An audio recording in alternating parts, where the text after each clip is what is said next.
Hello, my lovely friends, it's Margaret, and it's time to spill the tea.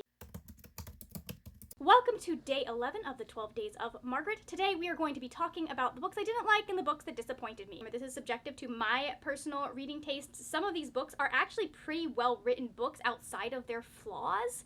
I'm actually disappointed by some of them because they are decently written, and some of them are books that I would still recommend. I just was disappointed by certain aspects of them. So we're going to start out with the, I would say, least offensive to me on this list. Books that, like, I read and mostly enjoyed, but there were just parts of them that I had issues with. Now, most of these I do not own, so I'll be putting them over here because I don't keep books in my life that I dislike. So the first one I want to mention is Language of Cherries by Jen Marie Hawkins. The fact that I even still remember her name is impressive. I do have a full-length review on this one, so I will link it up top in the card so you can check that out. This was an okay book. I enjoyed it, honestly, for the most part. I had two major problems with this one that just didn't work for me, and I think were a sign of the writer not really doing their job as well as they could have. And the first one is that one of the main points of view just did not work for me. It was written as like attempted bad poetry or something, and it just took me out of the story every single time. I just couldn't, like, it just kind of, that's my biggest problem. And then the other one is that there was some really weird, unnecessary magical realism in this novel. I feel like the relationship and the story would have been much stronger if the magical element had just been removed completely. Like, it wasn't important to the plot. It just came in kind of at the end. And I was like, that's what we've been building for. That's what we were using this for. This is just sad. Why would we do that? That didn't, like, it weakened the story. It made it less enjoyable. So between the point of view and the other one, not a book I would like to own. It still did get 3 stars. I think most of these got 3 stars. Some of them got 2 stars, but most of these got 3 stars. So they're still decent books. They're just not the best books I've ever read. Moving on from there, we do need to talk about Rooftops of Tehran by Maiden. This follows, what is his name? Pasha. He is a teenager living in Iran leading up to the Iranian Revolution in the 70s, and he has this crush on this girl that lives next door to him, and so it's kind of him over the course of this summer dealing with the fact that he has this crush on top of the fact that there is increasing unrest in his country. This was really well written, beautifully written. I loved the way he described things for the most part. However, the way he treated the love interest, just like she just existed to be there for the main character to fixate on. We did not get to know anything about her. The way that he described her sometimes, like, it wasn't anything like really gross, but it was just like, yeah, this is how a guy would describe a woman. Why are we focusing on this? What? I do think that this is a really important book, and it's really, really good when it comes to looking at the historical aspects of what was going on in Iran at the time. I just think that it does not have a very good romance and would have been better without it. The next one that we are going to talk about is American Royals by Catherine McGee. This is about the American royal family. It is reimagining a world where instead of becoming the president, George Washington became the king and had children, because he didn't have children with his wife, but that's okay. We can ignore that historical fact. I guess maybe his adopted children with his wife. Anyways, he became king, and we follow a modern princess who is having to deal with the fact that she is going to be the first queen America has ever had in this day and age. The first queen. England did it first, but, you know, whatever. So this is another one that was really well written, but I was bored for like 75% of the book because it was just, for the most part, rich people having rich people problems, and I'm just sitting there going, oh my gosh, step outside your door. There is so much more that is going on. Like, this was not the book for me to be reading when we were stuck inside during a pandemic with record unemployment. It really was not the book, but it's just, there really were no stakes that I personally cared about until we got about 75% of the way through, and then that's when, like, the romantic stakes kicked in, and of course after that I was into it, and I definitely want to read the second book. I just was like, you guys are just so, like, the lives you live, and this is what you're complaining about, this is what you're upset about. You're upset that you're a princess, and, like, valid complaint, but, like, the reasons you're being upset because you're a princess, ma'am, pull yourself together. Also, ma'am, grow a backbone. But I kept reading it because I did see kind of the romantic stuff that was coming, and I was like, okay, but I'm actually going to be into that. So I just kept reading for that, and now I am ready for book 2. Now we are moving on to the ones that I actually just didn't like, I didn't recommend. I specifically did not do reviews for them because I didn't have many good things to say about them. Like, I will link wrap-ups and stuff below if I talk about any of these books, but the next one we're going to talk about is All the Pretty Things by an author whose name I cannot remember. I apologize. Whatever, it's on the book cover. This is about a girl whose father owns a amusement park. Like, it's like an amusement park meets a fairground type deal. So one of her father's employees ends up dying under circumstances that are not quite clear, but it looks like it was probably an accident. And so she ends up digging into the mystery of this boy's death because everyone is like saying because he had Down syndrome, that's why he got confused and and like they're dismissing his death because he had Down syndrome. And she's going, no, something else had to have happened because this kid was independent. There are two main problems I had with this book. The first one was it made no sense why she was digging into this kid's death. It was really, really intrusive, it felt, when we didn't have any reason, like we weren't given this idea that she was suspicious. Like she was just basically nosy and curious for the first, I'd say, 50% of the, and then she started to go, okay, things aren't matching up. I wish we had, like, it would have worked much better if from the beginning she was going, no, things aren't matching up here. Something's not right about this. Oh, 3 main issues. The other thing is there is no other like neurodivergent representation in this book that I could pinpoint other than this kid who is dead from the beginning of the book. So not great. I mean, I was glad that she was sticking up for him and going like, no, you guys are dismissing this because you think he was stupid, but he wasn't. And then the third thing is like that kind of climax that you have at the end of the story, it just was not satisfying to me. It felt like it was rushed. It felt like it was brushed over. There was a confrontation that I really wanted her to have with a specific character, and we never really got that confrontation. We got her exposing them a little bit and her like reacting, but we never got her to really, I just wanted her to be able to like get some closure in that. And I understand it's a situation that necessarily you may not have closure in, but the audience, the readers, I felt needed closure in what was going on with this book. I just, like, there are so many small things where if they had just, the author had just tweaked it a little bit, had just, like, filled in those details a little more, I feel like this would have been a 4 or 5 star book. Now we're moving on to Peace Talks by Jim Butcher. So I could say the Harry Dresden series as a whole, because I have not read Battlegrounds yet. I have not gotten up the mental fortitude to read Battlegrounds yet because I just am annoyed. I'm not going to go into what the Dresden Files are about, except it's about an adult wizard who is it's really confusing, but he's an adult. It's Harry Potter. It's Harry Potter for adults, basically, with more...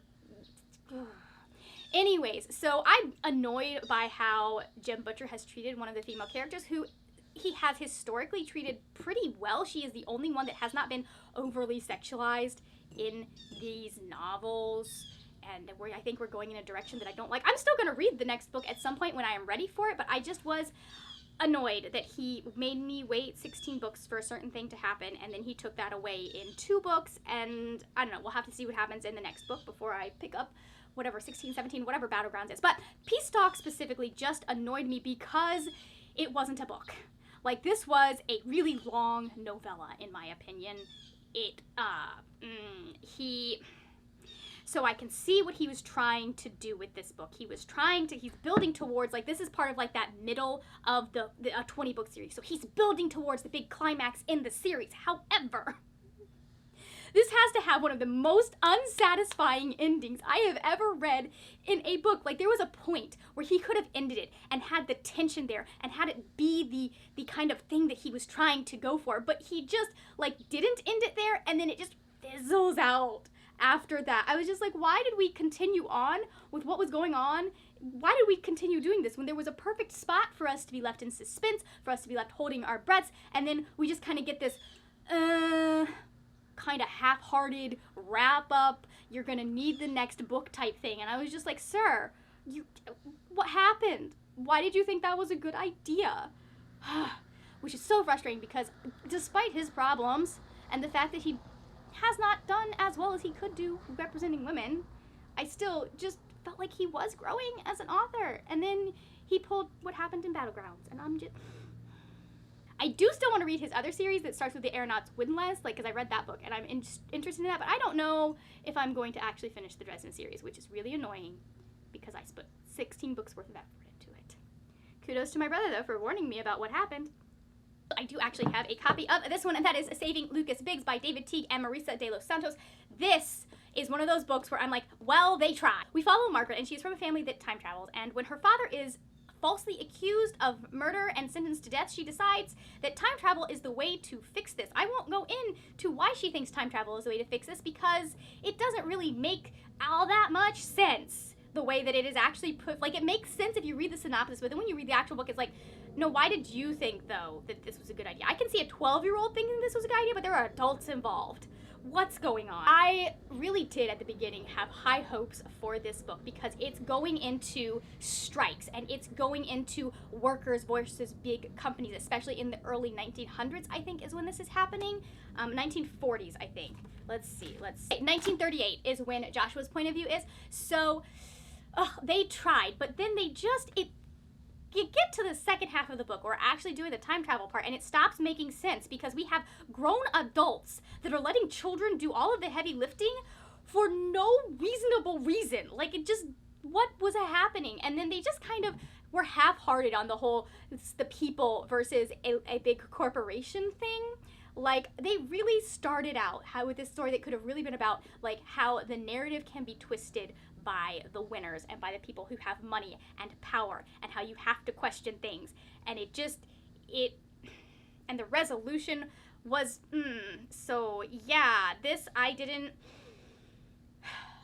appreciate it for what it is. I would still give this to, like, the age range that this is for, but I'm not going to expect them to learn much from it. It's going to be something that you give to somebody and you go, okay, let's talk about some of this stuff and where they went wrong. And now we are moving on to One for the Money by Janet Ivanovich. I, for the most part, enjoyed this book. I thought it was okay. I'm not mad I read it, but it made me mad while reading it. And it was definitely mostly because you have no idea what this is about. I should explain what's going on. This is about Stephanie Plum, and she's having money problems, and she decides that the solution for her money problems is to become a bounty hunter. It makes more sense at the beginning, and it actually is a really good setup for her to become a bounty hunter. But she ends up having her first bounty that she's trying to collect ends up being an old ex, and the pull back and forth between the two of them as she's trying to arrest him and bring him in for whatever is going on and all of that. Like, that was really interesting and I enjoyed it. However, I had a couple of issues with this book. Number one, it is very, very,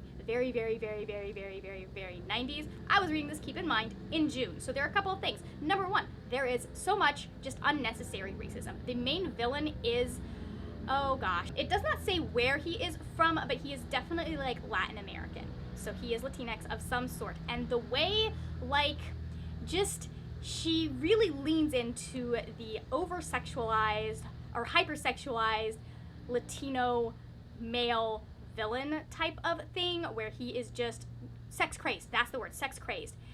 And she could have done an interesting, like, dynamic, fleshed-out villain, and she really leaned just into the stereotype, and I was just like, well, that's, like, there was literally a line in here that I just, like, was listening to, and I was like, oh, that's really racist. Like, not even subtly racist, like, not even like, oh, she's just depending on stereotypes and she hasn't thought about it, but like, oh no, that's, like, super, super racist, kind of. Yeah. And it was really disappointing because she really does go into kind of this idea of how poverty affects you, because this happens in New Jersey. Stephanie is from a lower class family, so she's examining basically white trash. I say that as someone who came from a family that was considered white trash. We were coal miners, so, like, don't come at me for saying white trash. The other one is that that guy that she's going after is an ex-cop, and she's sitting there, like, being surprised about the stuff that he has done when I'm just sitting here going, or that he's been accused of, because he's maintaining his innocence.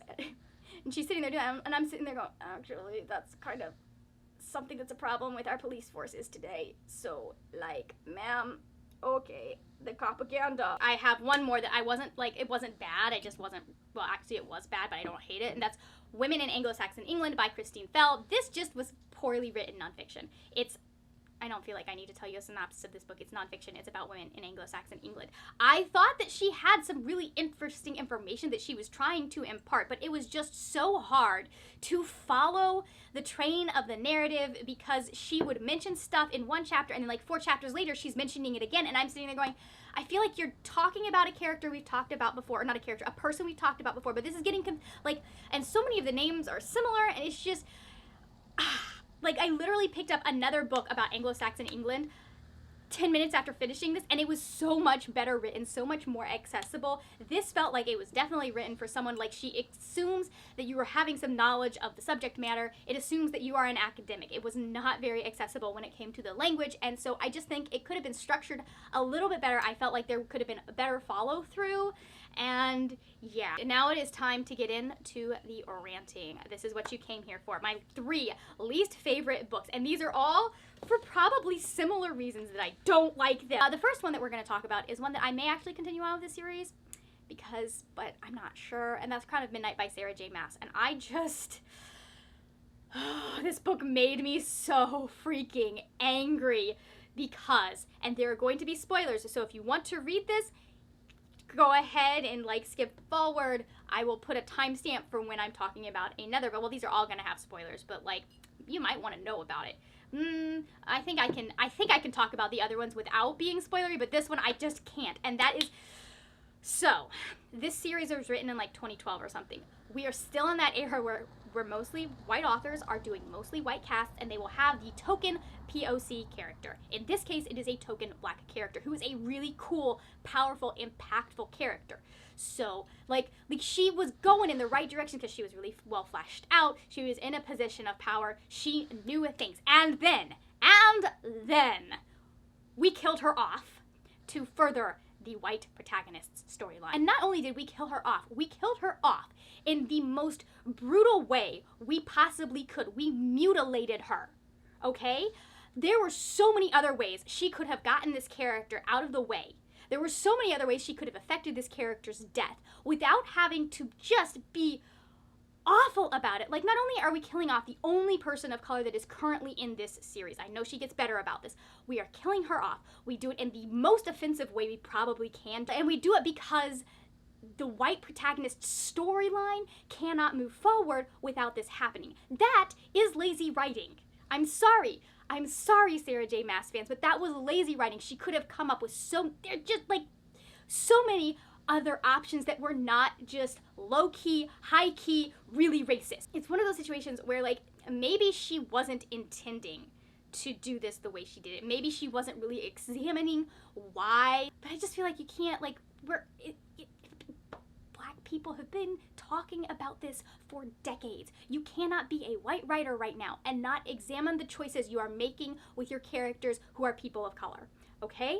You can't do that. You can't be making choices without examining them and questioning them and giving them to a freaking sensitivity reader. All right, moving on to my second least favorite book of the year, and that is Home for Erring and Outcast Girls, again by an author I don't remember. Not really worth remembering. I have so many issues with this. I will say this was really well written. It was a really well constructed storyline because it's dual timelines. We're in the future, we are in the past. And if you're looking for sapphic content, you might want to look at this book because the future storyline has that. But I just could not get past some of the choices that the author made. This takes place during the Great Depression in Oklahoma, and I have a few issues. Number one, it is, yes, based on historical women's home.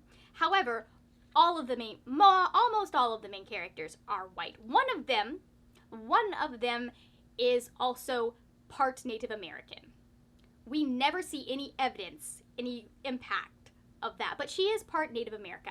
However, Native American. So, like, the author tried, but she just failed. I'm just sitting there going, I understand that this is historical fiction, but you are also the author. We're in a world where you can sit down. Like, it's not like there were not black people and other people of color in Oklahoma at the time. In fact, there is a huge Native American population in Oklahoma. Like, that's where some of the reservations are, guys. And the fact that we do this storyline and we never even really acknowledge or examine that. That's not part of what's going on. That was completely left out, not even mentioned, not once. Really bothered me. None. And on top of that, she uses a derogatory term for Native Americans. Not the worst term I've ever heard, but like a derogatory term, and it is not challenged once. It's used like 3 times, and it is not challenged. I understand that there are some cases where you have characters that's the language they're going to use, but you still need to challenge it. You still need to like say something like. So that was my main gripe, because I'm just sitting there going, I'm very uncomfortable with the fact that we are even using this word, and then the fact that we are not challenging it. I'm just like.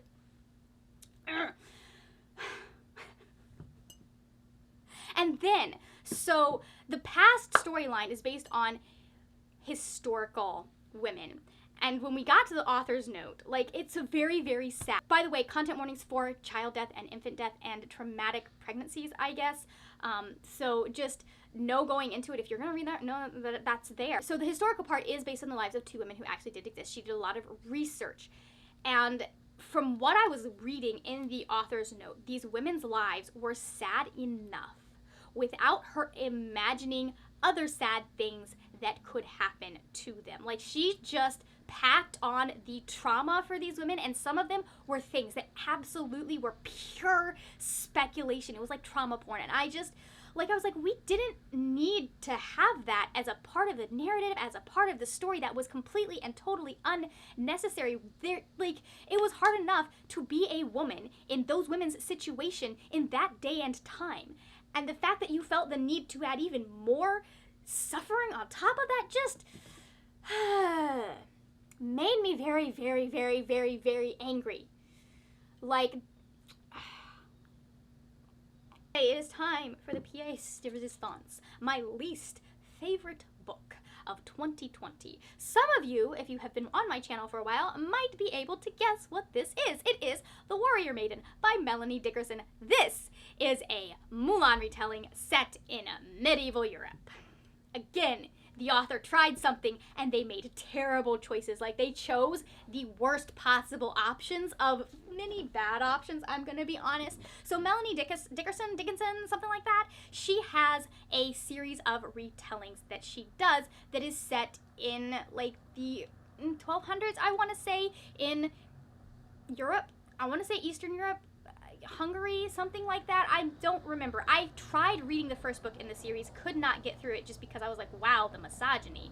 And then I got this as an arc, and I was like, well, since I got it as an arc, I'm gonna go ahead and do this. It follows, by the way, this one family and yada yada yada. It's a Christian romance series, and so I was like, well, it's a Mulan retelling, blah blah blah. And then I realized that, like, we're retelling Mulan in medieval Europe, and it's a white author. And I went, oh dear, this is, I went into this expecting to be kind of disappointed, and then I was even more disappointed than I was expecting. Couple of my issues with this. One of them has to do with the representation. One of them has to do, well, both of them have to do with the representation, but one of them has to do with specifically the main character's ethnicity. And the other one, well, not how it is handled, how her background, how her cultural connections are handled. And the other one has to do with just her general representation in the story at the end. I am going to spoil a few things. If you wanted to read this book, just know I'm going to spoil some things. But the first one is just that, so we have this Chinese main character in medieval Europe. I thought she kind of handled it well at the beginning. And then we found out how this kid got to Europe. We find out that her father had been to the East, and he'd met her mother, I guess, and they'd had her. And so when her mother died, he brings her back to Eastern Europe to be, to be raised by his wife, who has not been able to have children.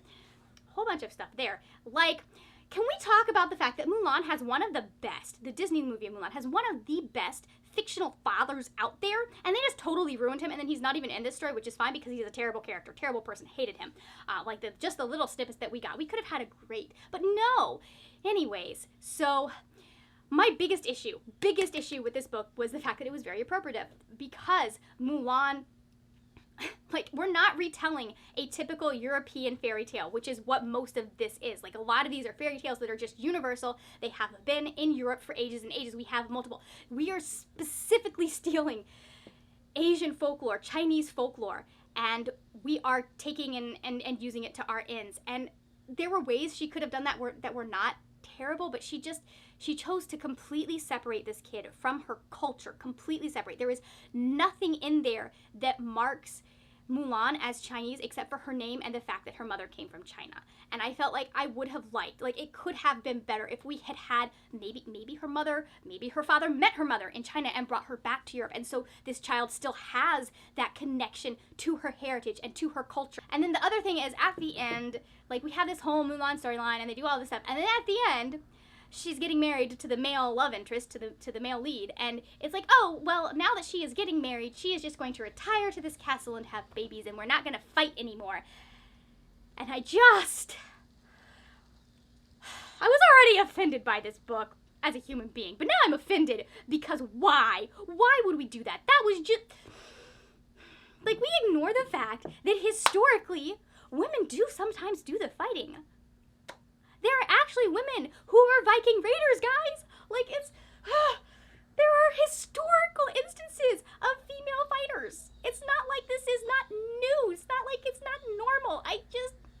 Well, it's not normal, but it's not like it is unprecedented, and we couldn't have had this really kick-ass character who's like, well, I'm gonna rule this castle and be married to this guy, and I'm also gonna still be a badass warrior. And no!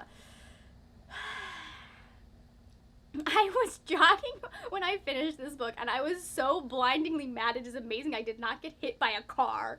I just, like, blacked out there for a minute. I was that angry at this book. 10 out of 10, do not recommend. Like, if you want to read a Mulan retelling, go find one that is actually written by an East Asian or Chinese author. Like, just go do that instead. She also has an Aladdin retelling, and I'm just like, well, that's probably a hot mess, too. Like, I get that you want to do representation and that you want to not have an all-white cast and that you want to show the world as it is, but there are better ways to do that than stealing from another culture. Like, surprise, there were actually people of color, non-European people in Europe. They did, in fact, make it to Europe. We have, like, graves and stuff to show that. And a lot of them probably were brought by the Roman Empire, which was very widespread, or the Greek Empire, which was very widespread, and went to a lot of those countries. Far-reaching. Brought people over because guess what? They were an empire, and they brought them into their army, and then armies go other places.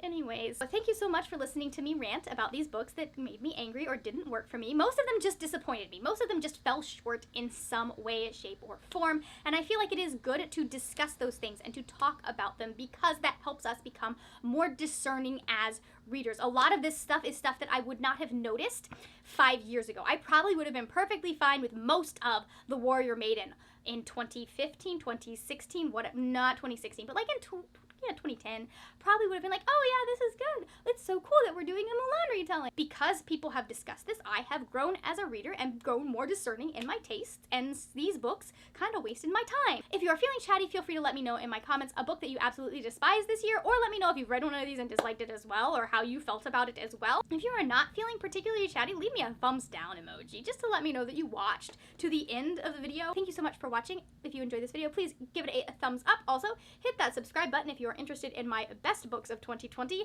And also, there are videos over here that you can watch if you enjoyed this. Other videos, the things that I do on my channel. Sometimes I rant about books. Usually I gush about them because usually I generally like books. That is it for now, my friends. Happy reading, and I will see you later when we will talk about more wordy, nerdy things. Bye!